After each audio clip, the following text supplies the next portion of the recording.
Two contestants squared off against Jeff Barnes, the reigning champion, on Jeopardy! It's May 30th, 2025 episode. One was Heather I, a special education paraprofessional from Monmouth, Illinois, and the other was Chad Heltzel from Denver, Colorado.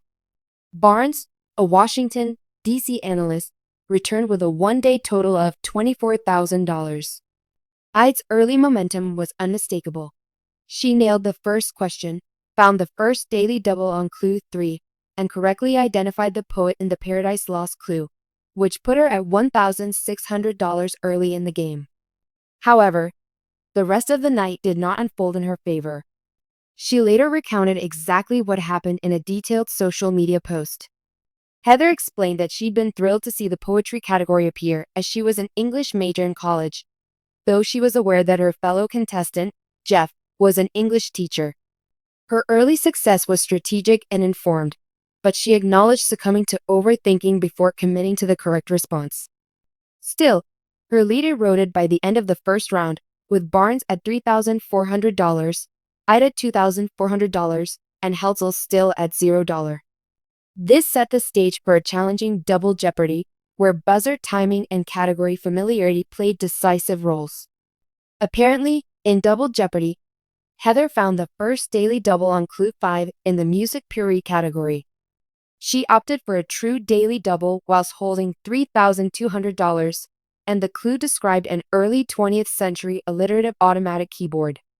Despite having studied classical music for the show, however, Heather froze in the moment. The correct response to the question was player piano, but she drew a blank and said, nah, dropping her total to $0. On Reddit, she clarified that she didn't favor the category and had hoped for more popular music. She also shared that she felt the buzzer was slipping from her grasp, with Jeff's sharp reflexes increasingly dominating play. Betting just $1,000 or $2,000, she reasoned, wouldn't have shifted the game's dynamics meaningfully. This, however, was not a case of ignorance, but of category misalignment and the mental exhaustion that creeps in under pressure. Her wager was calculated, and her freeze wasn't due to lack of preparation, but a sudden mental block during live play. It demonstrated the precarious balance between knowledge and game time execution. Heather's game took its most decisive turn when she found the last daily double in nations found in state. She wagered $2,000 on a clue that required identifying a landlocked Asian country using the letters in Pennsylvania. Her answer, Syria, was obviously incorrect, and the correct response was Nepal. This dropped her into negative territory immediately. On Reddit, she revealed that the clue's emphasis on landlocked distracted her into focusing on Central Asia and made it harder to see the simpler solution.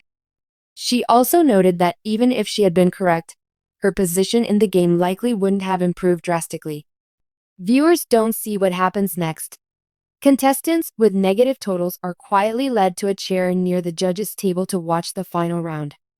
Heather described this moment as strangely serene, even though she was out of the game. Sitting alone while the others continued, she experienced a mix of disappointment and awe at the gravity of the situation and likely some relief away from the stress of the game.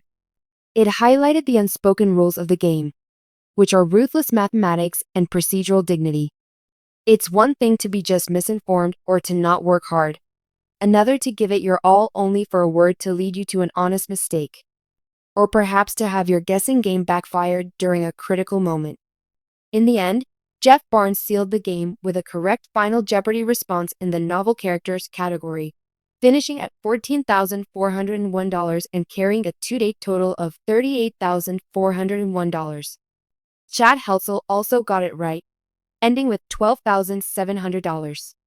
Heather's in-game decisions, on the other hand, while they might have appeared disastrous on television, reflected a deeper strategic reasoning. Her true daily double wager wasn't reckless. It was a logical risk designed to shift momentum in her favor. Her missed opportunities weren't due to gaps in knowledge, but to split-second miscalculations. Ken Jennings himself acknowledged her tactical choices post-game, affirming that her approach made sense given the board state and the competition she faced.